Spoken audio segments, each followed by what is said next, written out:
Welcome to the first episode of Spilling Tea-quila. I am your host, Arianna Cantor, and we're going to spill some tea.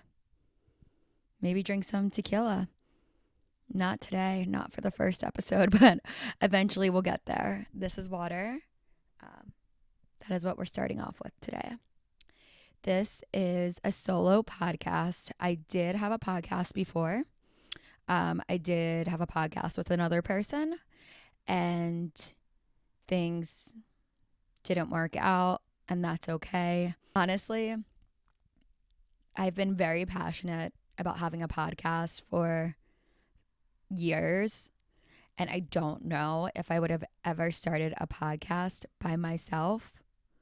So I'm grateful for how my journey has gone and where it's continuing to go. Today, we're going to talk about something that's very near and dear to my heart, and it's caring what people think. Now, in my heart, I don't care what people think. That is what has brought me here, but I do care but I do care what people think. No, I do care about helping others not care what people think. I, from a very young age, did, in fact, care, but I couldn't help but be weird as fuck. So when I was younger, I was very sensitive, and I think that's something I've become very resilient to, like still being my weird self and just not caring. I think a lot of life is rewriting how our mind thinks. We grew up thinking one way, and then we become adults and we have these toxic patterns really limiting what we're capable of and what we believe in. When you're a kid, you really don't know what you believe in. You're really just trying to fit in, hang out with your friends. I don't know. When I was younger, I definitely did not know what I wanted to do with my life. I just knew that I loved Roller Coaster Tycoon. I loved One Tree Hill. And I loved my phone. As I grew up, I realized what was important to me, and I still am. I am 29 years old, and my 20s have been a roller coaster of a ride. I think each year has been a decade.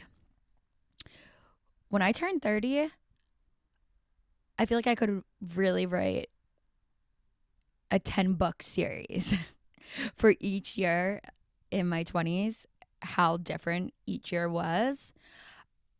I really don't know what people mean when they say they wish they could go back to their early 20s, because that's just something, a land of I don't know. But let's get back into not caring what people think. This is what I do by myself. I just talk and go on tangents, and then I'm on the next one and the next one, and I just get carried away. It's fun. But with rewriting our mind, or actually figuring out what we feel, what we truly think, people's opinion really does come into play. I fear that we're so nervous about what someone's going to think, and we don't know we can perfect it. So we're very nervous to fail or make a fool of ourselves. Who cares? At the end of the day, the clock is ticking. You have one life to live.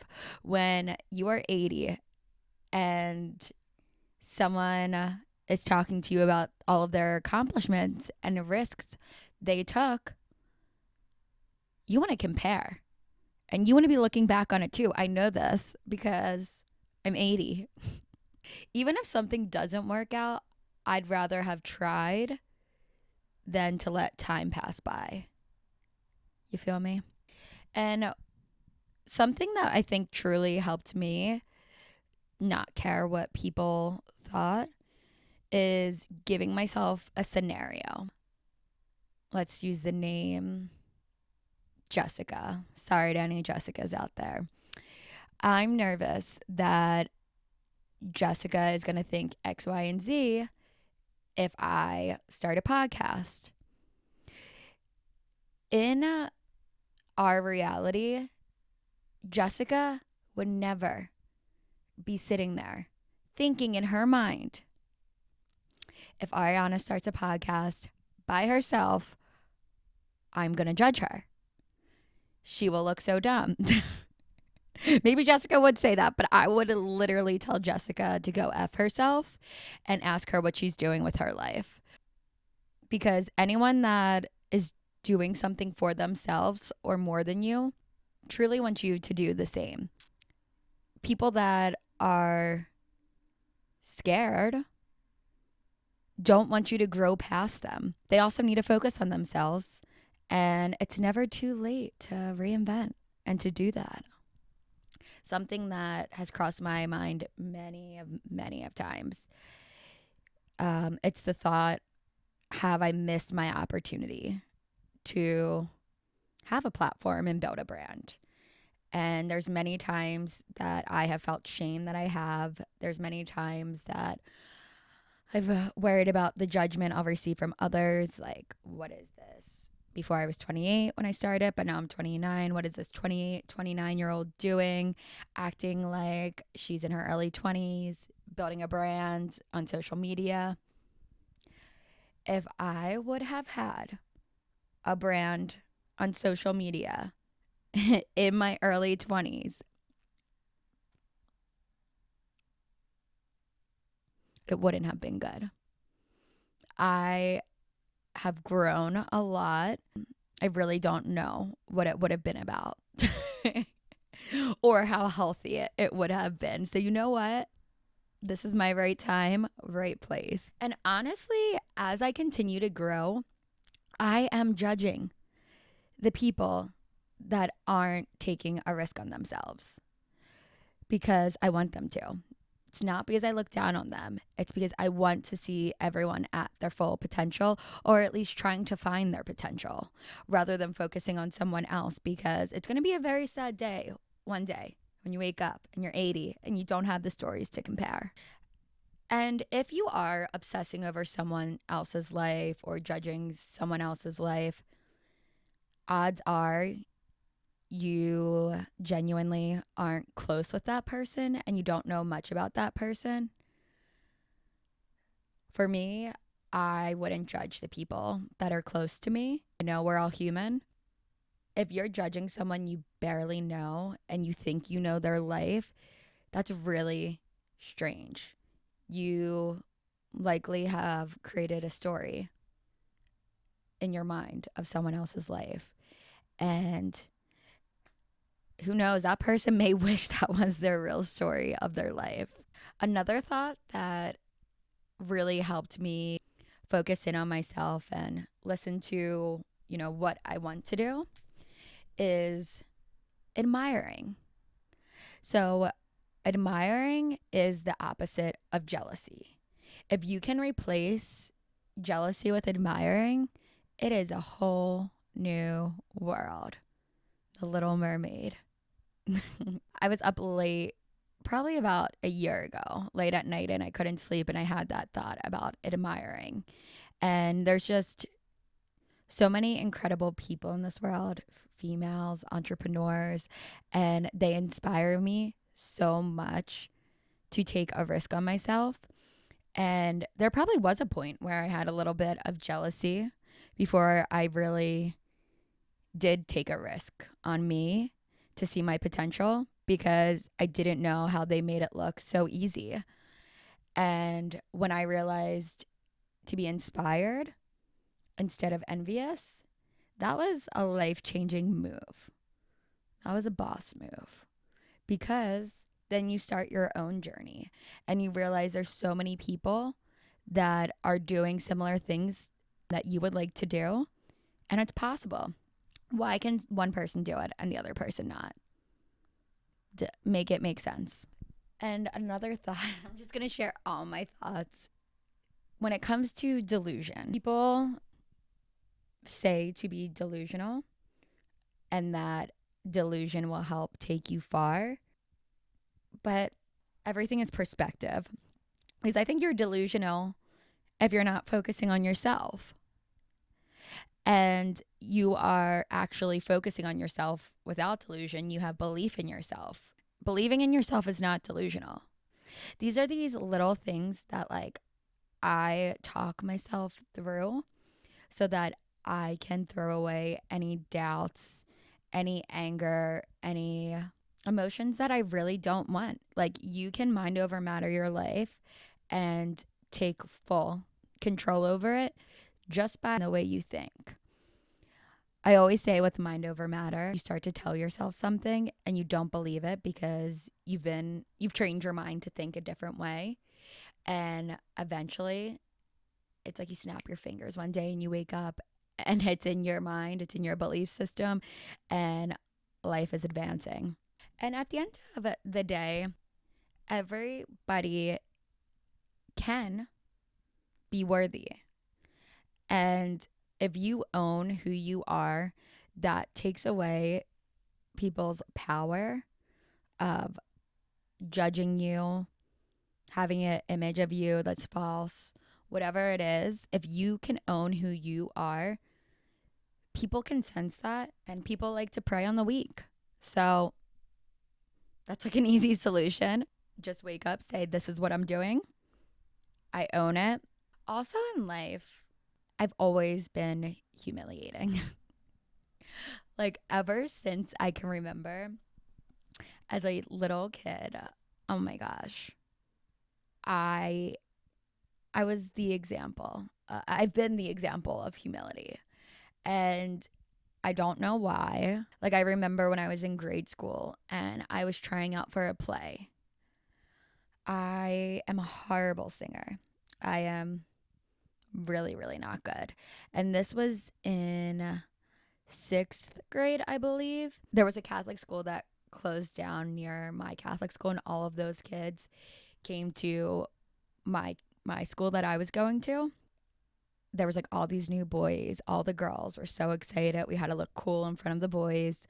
One of the boys had detention already in the beginning of the school year, and play practice so happened to be after school and in the gym where detention was. So yes, they made the people in detention watch play tryouts, and listen, that wasn't good.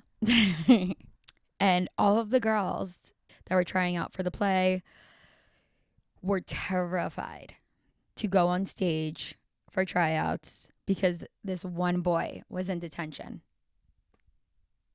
And me, the horrible, horrible singer, went on stage and just like completely blacked out, sang and danced. And I had the entire group of people trying out for the play and people in detention cracking up laughing. And I was just genuinely being myself. Like, honestly, I don't even know where I got the confidence to do that.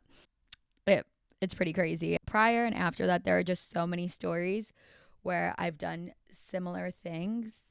When I was a very, very, very young girl, I was going shopping with my mom. My mom loves shopping. It's a problem. We were going shopping, and I, for some reason, always wanted big boobs. I guess I manifested them. Manifesting is real. Now I wish I could take that back, but when I was younger, that's what I always wanted. I went in my mom's room and I took one of her bras and I put on a tight shirt and then put a hoodie over it so she couldn't tell I was wearing one of her bras. And we left the house, went shopping, and I quite literally, in the middle of the store, took my sweatshirt off, and there I was, this little girl that looked like she had big boobs. Like, not even stuffed the bra. I put on a ginormous adult bra. And my mom wanted to be like, Arianna, you're in trouble. Like, what are you doing? But she couldn't stop laughing. So, like, in what world did I think I was getting away with that? Like, in what world? I didn't care. I literally was like, okay, I'm going shopping with my mom. Let me put her bra on and let's go to the store. And what, like, again, humility. So I think I really had to just learn how to own my humility because clearly it was going nowhere. That really took people's power away, I think. Also, I'd rather humiliate myself than have someone else humiliate me. There's a difference. Now, as an adult, fully guiding myself through life, I'm finding like truly what I care about and like what I want to give my cares to. And I just think that's so important for others to be doing as well. I wish I would have learned at a younger age. I wish I had the right guidance and mental toolkit to make me realize what's actually important and what I should care about. And honestly, there's no perfect world. The goal isn't for it to always work out instantly. It's to figure out solutions for when it doesn't work out, plan Bs, and continue to grow and learn. I don't know what life would be like if everything worked out exactly the way we thought it should in the moment. I am a Virgo and I love to plan everything. And something that like I'm really trying to teach myself is instead of trying to think of like the big picture, I'm trying to just think in my mind what's next. So I'm not romanticizing this certain or specific outcome. I'm just kind of rolling with the punches. There's a lot of them. I don't know. I think it's helping me. It's helping me feel more free. I'm not worried about the people that I don't like. I'm worried about the people that I do like. And the people I do like, I have so much belief in. And if I'm worried about them, it's in the best way possible with zero judgment. I went on many tangents. That's what I do. I think if there's one thing you can really take from this, it's to build on yourself, on your own energy, and stay aligned with it. And then have people meet you there. Don't alter who you are to meet someone else's needs. That is an easy way to lose yourself and not be satisfied. And care about having a boring fucking life because time flies and you don't want to be that 80-year-old with nothing to compare in a sad, boring life. Okay. Moral of the story is don't care what others think. Care what the people that care about you think, as long as they're not judging. Don't care about judgment. Be willing to study yourself. See what you actually want out of this world and then believe in yourself. That is another topic I will get into at a later date. How many people in your life tell you they believe in you? That's something that needs to change because there should always be people in your life that believe in you instead of doubt you. And they should tell it to you, okay? Have some questions from Reddit, and they're a little crazy, but we like crazy. Honestly, we don't like boring. Any of my friends know that I love giving advice, even when I'm not asked. It's something that I need to work on, but whatever. We're going to give some Aria advice out now. This question says, am I the asshole for refusing to change what I wear around my roommate's boyfriend? Okay, so it says my roommate and I have been living together for 3-4 years and we are really close. She started dating her boyfriend about 6 months ago. We call him blank. Blank was in our friend group and we've known him for about 2 years and us three were really close. When they started dating, blank and I basically stopped being friends and the whole group fell apart. Since they've started dating, blank has moved in essentially. Doesn't clean up after himself, left his underwear in my hallway, trash, dishes, whatever. Just overall super disrespectful.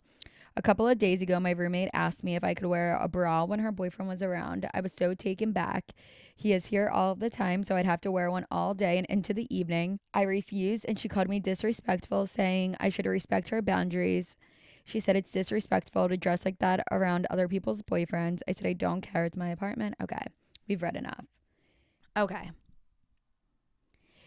I would say as long as you're wearing a shirt without a bra, no, you are not the asshole.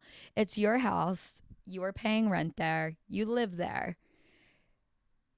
If you're walking around without a shirt on, that might be a little bit more asshole-ish, just like tits out around the boyfriend. I don't think that's great. But at the same time, like, pay up, boyfriend, because this isn't your apartment. And I think, honestly, it's funny how people project because this person's roommate is asking the roommate to wear a bra and respect boundaries, but I think she's projecting because she's clearly crossing the roommate's boundaries by having her boyfriend there all of the time. I wouldn't be able to live like that. If someone's boyfriend was at my house all of the time, no. It's just a no. Your house is like your sacred space and it should be protected. And no, females who get it, get it. In no world are you wearing a bra 24/7 because someone's insecure that their boyfriend's looking at your tits. Tell him not to be there when she's not wearing a bra. Give him that rule and tell him to respect your boundaries. And then he won't be at the house as much and that'll be lovely. So, no, you're not the asshole. Next question. Am I the asshole for adopting my brother's affair baby? I am in a long-term committed relationship with another woman. Both of us have always known that we wanted children, and we've had a lot of discussions about how that might happen. My brother cheated on his wife with a younger woman. He had been carrying on an affair with her for about 2 years. The affair had come to light when she got pregnant and came to our family. My brother wanted her to abort, but she wasn't comfortable with that, and he convinced her to go with adoption instead. Obviously, this caused major trouble in his marriage. Our family all came to know about the girl he had an affair with, and my partner and I actually ended up offering her a lot of support. She was not in a position to be raising a child, and she's not really interested in motherhood. However, my partner has had a little bit of baby fever. She asked if we could be the ones to adopt the kid. They wanted to keep the baby in the family, and they went ahead and they did adopt. I don't think you're an asshole at all for adopting your brother's affair baby. I think your brother's the asshole for, one, having an affair, two, telling a woman what to do with her body, and three, giving no support. I think it's a beautiful thing that this child was given a family. Yeah, so I think that's really deep. I think the brother's the asshole. I hope the wife left him, and I hope he gets help. And I hope the baby's okay and lives a very happy life. Okay. Last question. Went on a first date. He opened his phone and boobs popped up. So I went on a date with a guy I met on Tinder and it went well. He was coming on strong, saying he wanted to explore a relationship with me, which I was open to. We set up a second date and he walked me back to my car and we made out for a while. And then we talked about adding each other on Facebook. I opened my phone and searched his name and it wasn't coming up. So he took out his phone to add me and his text came up with tip pics from some chick. I got super uncomfortable and he was apologetic. He said it was just some girl from Tinder and he uninstalled the app, deleted the text, then added me as a relationship on Facebook, which was a bit much. I told him he didn't do anything wrong as we are single, but I don't know how I should feel. The morning before the date, he was trying to get pictures from me, but I told him that was too early, so he must be trolling for tons of pics. I don't know how I should feel about this. I think one thing is true. It is early on in the relationship. There was only 2 dates, so you're really still trying to get to know someone. I think that might have been a sign from the universe if he was really trying to get pictures from you and then you randomly see that he has pictures from another girl on his phone while trying to exchange social media. I also think it's pretty weird that he would put you in a relationship status on Facebook. I think that's very extreme. And also, he doesn't get to call the shots. You guys are learning each other. So you have a choice whether or not there's a relationship happening. And he needs to prove to you that you feel safe in a relationship with him. I don't think he's doing a good job at that. I probably wouldn't give it another chance. I would take it as a sign from the universe. If in some crazy world that was meant to be my husband, I'd be terrified. I hope that's not what the universe has in store for me. I think that that would magically happen with time. I mean, not giving another chance. No, I would not give it another chance. I would probably just delete on Facebook, delete the number, wish him well.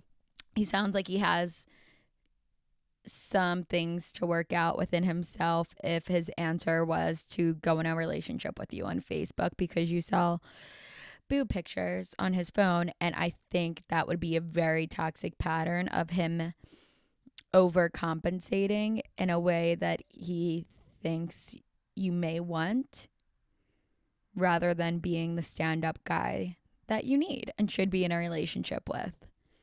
Okay, that is my final answer. Well, this is episode 1 of Spilling Tea-quila. I hope you enjoyed it. I have a lot more in store. Some episodes with friends, people, some more solo episodes, no topics off limit. New episodes every Monday at 12 a.m. I hope you tune in again.